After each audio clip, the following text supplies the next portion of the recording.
नमस्कार प्यारे दोस्तों, मुन्ना रेलवे क्लासेस में स्वागत है। मैं आशा कर रहा हूँ कि आपकी तैयारी बहुत अच्छे से कर रहा हूँ। देखो दोस्तों, आज मैं टेम्परेचर से रिलेटेड क्वेश्चन लाया हूँ, जो हमेशा ग्रुप डी हो, एनटीपीसी हो, एएलबी हो और टेक्नीशियन में पूछा जाता है। अगर जो बच्चों तैयारी कर रहे हैं, एरे बोर्ड पर लिखल होगा, जो अगर याद है उसके लिए तो बहुत बहुत धन्यवाद। जो बच्चों को अभी याद नहीं है, जो समझ में नहीं आता, इसे अगर टेम्परेचर से क्वेश्चन उठता है तो इस चैप्टर से यानी इस टॉपिक से 1 नंबर एकदम फिक्स है क्वेश्चन। देखो बच्चों, आज हम ताप का ताप टॉपिक लाया हूँ। टेम्परेचर का ताप है क्या?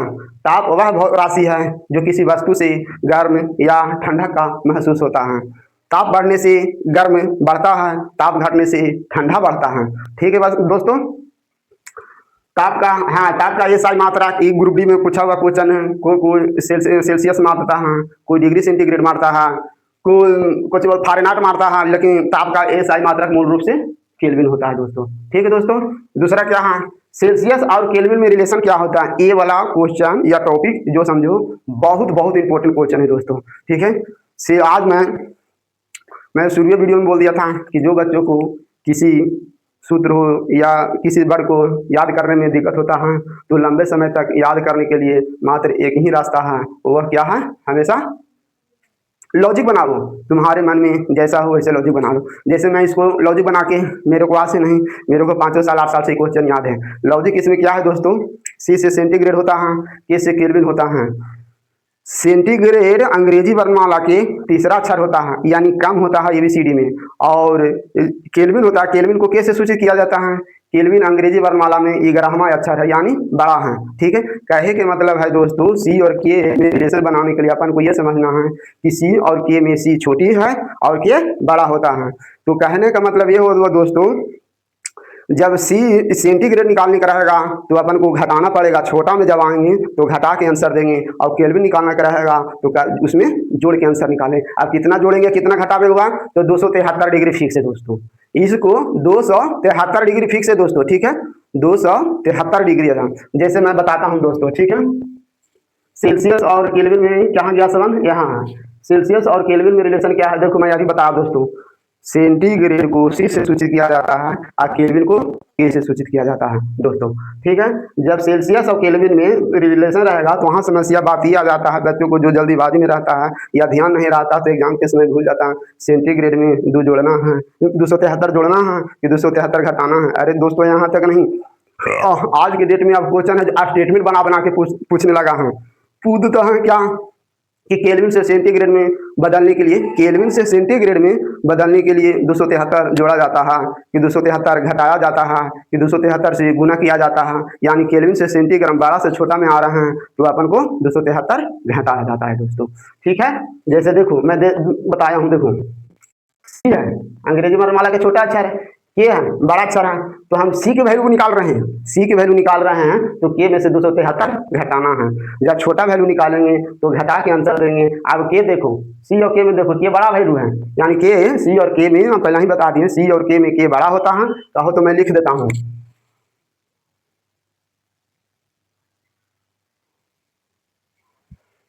सी और के में के बड़ा वैल्यू होता है। के निकालने के लिए 273 को जोड़ेंगे और जब सी निकालना रहेगा तो 273 घटा देंगे। ठीक है दोस्तों, यानी सी बराबर हो गया, सी निकाल, जब सी निकाल रहे हैं तो के में से 273 घटा रहे हैं, अब बड़ी राशि निकाल रहे हैं तो सी में 273 जोड़ रहे हैं। ठीक है दोस्तों, सेल्सियस और फारेनहाइट में इसका भी लॉजिक है दोस्तों। मैं बार बार बोलता हूँ, जो किसी बच्चों को सूत्र याद करने में देता हूँ, हमेशा लॉजिक बनाओ। या मान लिया जाए मेरे लॉजिक से संतुष्ट नहीं हो रहा तो अपना विचार से लॉजिक बनाओ, ताकि लंबे लंबे समय तक क्वेश्चन याद रहे। क्योंकि एग्जाम की तैयारी दे रहा है तो 1 साल 2 साल से नहीं होगा जी, तो 4 साल 5 साल फिर ग्रुप बी में भर्ती हो जाओगे, फिर एग्जाम डिपार्टमेंटल दे दो, उसमें भी क्वेश्चन पूछते रहता है। ठीक है, लॉजिक बना बना के याद करोगे ना दोस्तों, बहुत लंबे समय तक तुमको क्वेश्चन याद रहेगा। ठीक है, मैं आगे बढ़ता हूँ। सेल्सियस और फारेनहाइट में दोस्तों, सेल्सियस और फारेनहाइट में जस्ट जैसे सी और के को रिलेशन बताया ना दोस्तों, वैसा ही बनेगा। सी अंग्रेजी वर्णमाला के तीसरा अक्षर होता है दोस्तों, और एफ होता है जो अंग्रेजी वर्णमाला के छठा होता है, छठा होता है दोस्तों। ठीक है, ये एक, हाँ, छठा छठा अक्षर होता है। ठीक है, यानी कहने का मतलब है इसमें भी तुम याद कर सकते हो दोस्तों। ठीक है, इसमें तेरे को बता देता हूँ, सी और एफ में कौन बड़ा है।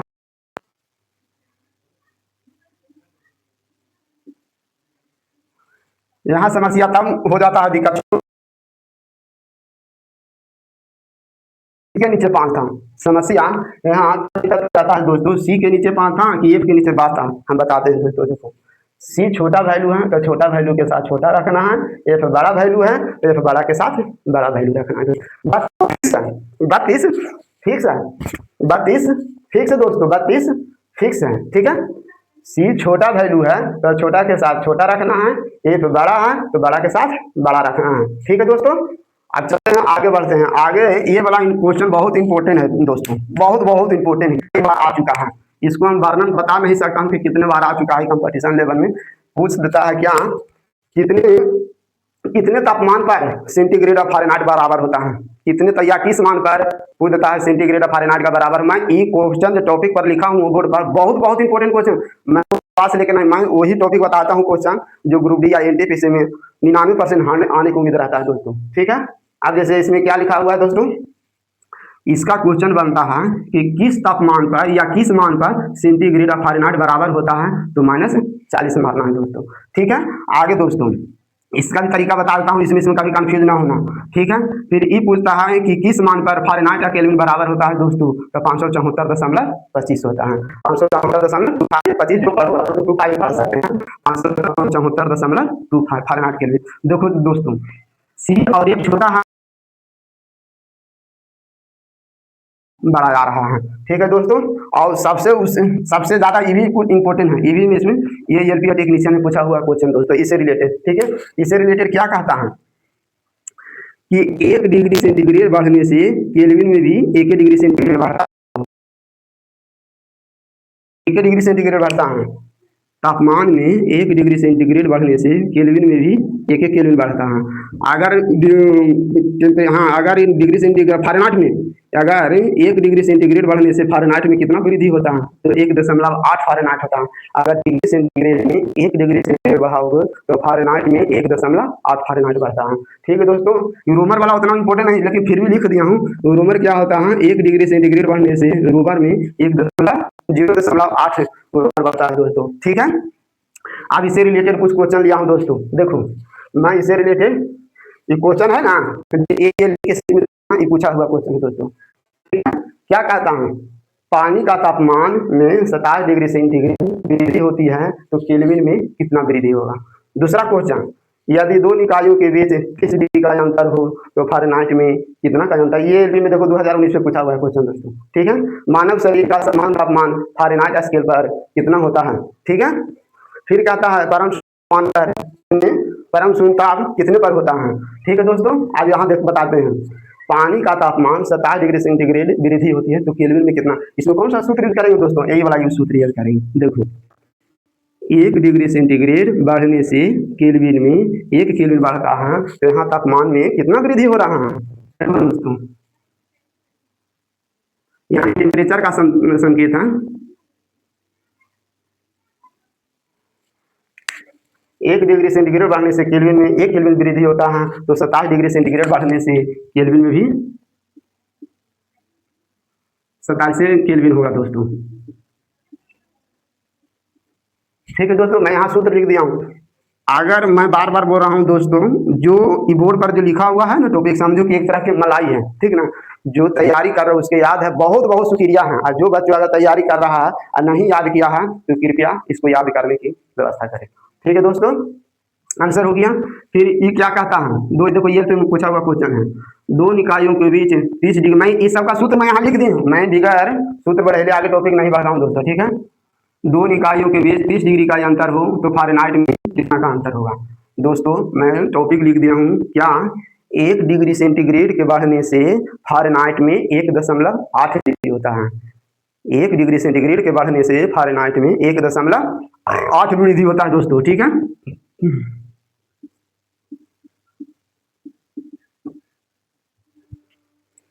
यहाँ कितना वृद्धि हो रहा है दोस्तों, जैसे आप नियम लिख सकते हैं, क्या लिखना है दोस्तों,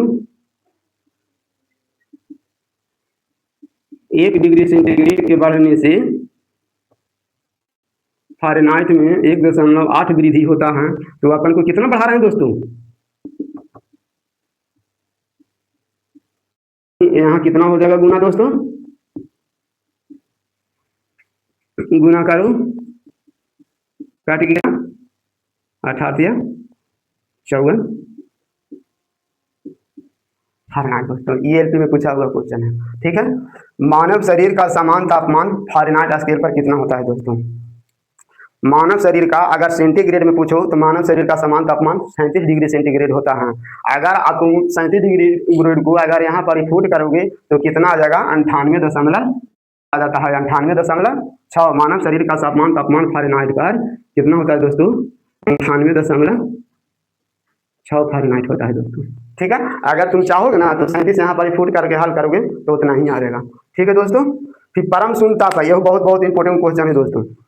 परम शून्य ताप का कितना होता है? परम शून्य ताप, इसका कहीं दो तरह के आंसर होता है। अगर केल्विन में रहेगा ना दोस्तों तो 0 डिग्री केल्विन होता है। ठीक है, एक आंसर ये हो गया, एक आंसर ये हो गया। परम शून्य ताप कितने पर होता है? 0 केल्विन पर, 0 डिग्री केल्विन पर। और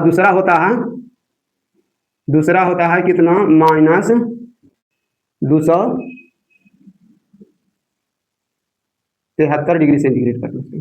ठीक है, ये ऑप्शन बहुत जरा फंसाने वाला है। परम शून्य ताप कितने पर होता है तो ऑप्शन में दे देगा 0 degree centigrade, -273 degree centigrade, 0 kelvin, 273 kelvin. तो थोड़ा टॉपिक रख लेना दोस्तों। ठीक है दोस्तों, आगे बढ़ते हैं। ये टॉपिक ऊंचाई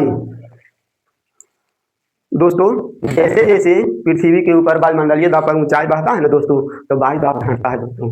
जैसे जैसे ऊंचाई बढ़ता है तो वायु दाब घटता है, और जब वायु दाब घटता है दोस्तों तो वहाँ पर क्वथनांक भी घट जाता है। इसीलिए कहता है कि पहाड़ों पर खाना बनाने में दिक्कत होता है। 100 डिग्री सेंटीग्रेड पर नहीं, 100 डिग्री से कम पर पानी उबलने रहता है, उबलने लगता है, जिससे खाना जल्दी नहीं पकता है दोस्तों।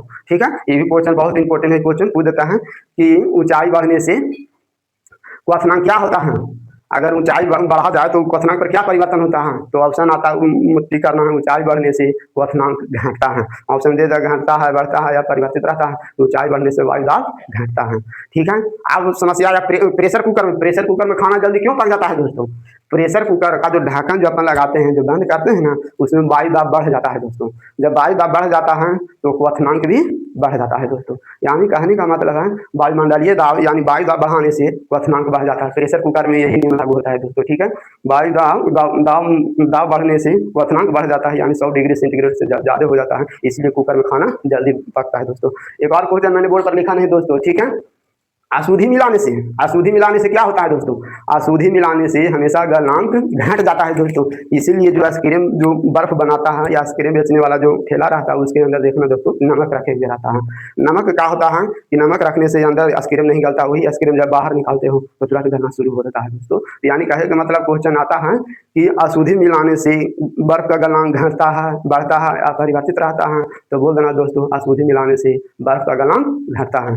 आई होप, आशा करता हूं दोस्तों कि आप ये टॉपिक समझ गए होंगे। जो बच्चों याद नहीं किए होंगे वो बहुत अच्छा से याद कर लें, और जो याद किए हों बहुत बहुत धन्यवाद दोस्तों। ठीक है दोस्तों, मैं सभी का लॉजिक बना के याद कर लिया हूँ। अगर जो जिसको समझ में नहीं होगा टॉपिक को 1 बार 2 बार रिवीजन कर करके अपना सुने। ठीक है दोस्तों, कुछ नहीं है दोस्तों, मैं बार बार तुम लोग को कहता हूँ कोई चीज सूत्र हो दिमाग में थोड़ा लॉजिक बना लेगा ना, वो लॉजिक तुम्हारा दिमाग में बैठ 1 महीना नहीं 2 महीना 2 साल 4 साल तुमको क्वेश्चन याद रहेगा सूत्र। ठीक है दोस्तों, अब इसमें आज के डेट में जिसको थ्योरी अगर बढ़िया से मजबूत रहेगा ना तो क्वेश्चन नहीं बना पाएगा। अब क्वेश्चन जो है अब स्टेटमेंट लेवल पर पूछता है, ये क्वेश्चन इतना में होता है, ऐसा ही गुड मारो, तुम जानकारी रहेगा तब वही तुम क्वेश्चन। ये क्वेश्चन एक बार पूछा हुआ है, केल्विन को सेंटीग्रेड में बदलने के लिए क्या करते हैं? 273 जोड़ते हैं। केल्विन को सेंटीग्रेड में 273 घटाते हैं, 273 से गुना किया जाता है। तो जान गया था ना, सी और केल्विन में केल्विन से सेंटीग्रेड में आएंगे तो 273 को घटाएंगे, और केल्विन अगर सेंटीग्रेड से केल्विन में जाएंगे तो 273 जोड़ेंगे। फिर यही है दोस्तों, सी और एफ में देखो, सी छोटा है तो छोटा के नीचे 5 लिखेंगे, सी एफ में बड़ा एफ है तो एफ के नीचे 9 लिखेंगे। ये वाला भी इंपॉर्टेंट है दोस्तों, बाकी भी सब देखो दोस्तों। मैं जितना वीडियो जो बनाता हूँ ना, मैं बकवास वाला वीडियो नहीं बनाता हूँ, मैं वही टॉपिक बनाता हूँ जो हमेशा आने की संभावना रहता है। आने की संभावना 99% है कि ये टॉपिक हम हमेशा कवर कर लो दोस्तों। ठीक है, आई होप आप, थैंक यू, जय हिंद दोस्तों।